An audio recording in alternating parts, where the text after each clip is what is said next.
22ാമത് വാർഷിക ആഘോഷ പരിപാടിയുടെ പൊതു ചടങ്ങിൻ്റെ അധ്യക്ഷൻ ഓസ്ഫോർഡ് സെൻട്രൽ സ്കൂളിനെ വളരെ കരുത്തോടെ നയിക്കുന്ന സ്കൂളിൻ്റെ മാനേജർ കൂടിയായിട്ടുള്ള ശ്രീ അനീഷ് സാർ, അതുപോലെ തന്നെ ഈ സ്കൂളിലെ വളരെ നേതൃത്വപരമായ എല്ലാവിധ പ്രവർത്തനങ്ങളും നേതൃത്വം കൊടുക്കുന്ന സ്കൂളിൻ്റെ പ്രിൻസിപ്പൽ ശ്രീ ജേക്കബ് സാർ, ഈ സ്കൂളിൻ്റെ ബോർഡ് ഓഫ് ഡയറക്ടേഴ്സ് അംഗങ്ങൾ, അതുപോലെ തന്നെ ഇതിവിടെ ഏറ്റവും വിശിഷ്ട അതിഥിയായി എത്തിച്ചേർന്ന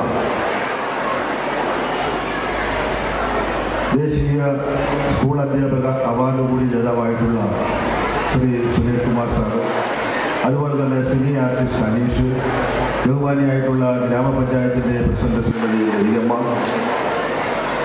PTയുടെ പ്രസിഡന്റ്, അതുപോലെ തന്നെ ഈ ചടങ്ങിൽ പങ്കെടുത്തുകൊണ്ടിരിക്കുന്ന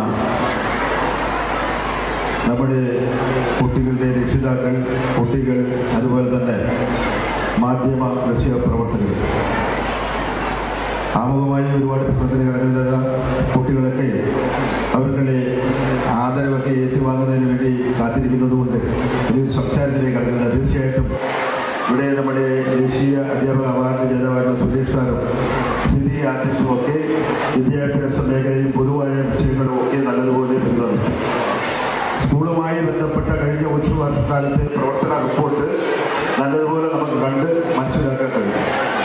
നമുക്കറിയാം, ഇവിടെ ആമുഖമായ റിപ്പോർട്ട് സൂചിപ്പിക്കുമ്പോൾ തന്നെ ഏതാണ്ട് 1425 കുട്ടികൾ ഇപ്പോൾ ആയി കഴിഞ്ഞിരിക്കുകയാണ്. അടുത്ത വർഷം അതിരിക്കുന്ന കണക്കൂട്ടൽ വെച്ചിട്ട് 1600 പുറത്തു പോകും.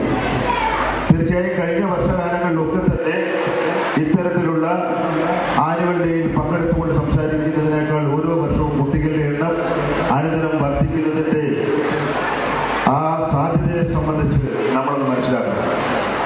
നമുക്കറിയാം, ഇവിടെ ഇരിക്കുന്ന ഓരോ രക്ഷിതാക്കളെ സംബന്ധിച്ചിടത്തോളം അവരുടെ കുട്ടികളെ സംബന്ധിച്ചുള്ള അവരുടെ ആ ആശങ്ക, അവരെ സംബന്ധിച്ചുള്ള അവരുടെ കുട്ടികളെ ഏത് രീതിയിൽ പഠിപ്പിച്ച് വളർത്തണം എന്നുള്ള ഒരു കാഴ്ചപ്പാട് അത് ഓസ്ഫോർഡ് സെൻട്രൽ സ്കൂളിലൂടെ സാധ്യമാകും എന്നുള്ള ഒരു വിലയിരുത്തലാണ് കഴിഞ്ഞ വർഷത്തേക്കാൾ ഏതാണ്ട് 150 കൂടുതൽ കുട്ടികൾ വീണ്ടും ഈ വർഷം സ്കൂളിൽ എത്തിച്ചേർന്നത്.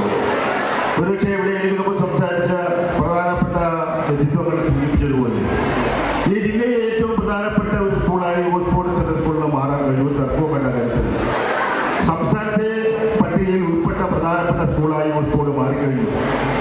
ഇപ്പം ഇവിടെ സൂചിപ്പിച്ചതുപോലെ തന്നെ ചണ്ഡീഗഡ് യൂണിവേഴ്സിറ്റിയുടെ വൈസ് പ്രിൻസിപ്പാൾ അടക്കം, ഇവിടുത്തെ വൈസ് പ്രിൻസിപ്പാൾ അടക്കം, നമ്മുടെ മാനേജർ അടക്കമുള്ള വിശിഷ്ട അവാർഡുകൾ അവരെ തേടിയെത്തി.